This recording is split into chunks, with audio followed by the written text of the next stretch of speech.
أشرف سليمان. أنا عبد الرحمن أشرف سليمان. جايين نقول شعر النهارده في مدرسة الرسمية.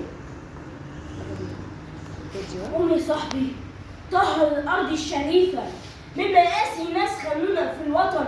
أنت دمك غالي عندي، ياللي دمي غالي عندك، والعدو دمه عفو. كل يوم بيموت شهيد، مصر تبكي واحنا شايلينه في كفن. قوم يا مسلم ويخوا الأرض المسيح انتباه، مصر دي هي الحياة. اللي عاشوا دول في أرضك النهارده بينعاشوا في عرضك يا صاحبي، وعرض صاحبك بيقبضوا فينا الثمن. على الحدود بيقتلوا بنادنا الطيابة، من العريش الحر والمحروسة طابة، حتى مرسانة الجروح ناسفة يا صاحبي، والشهيد دموع معطر، كل ثانية يبكي وياه زمان.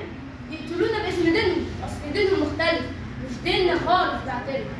فين عقولهم شرعهم عموما انسبلنا ولا جن، فين عقولهم فهمونا شيء يجن. ياللي بتفكر في أرضك داوي عقلك، خلي قلبك يحن. اللي بتقتل بس أخوك، اللي بتقتلنا بإيديك، اللي بقى صفي في دمي.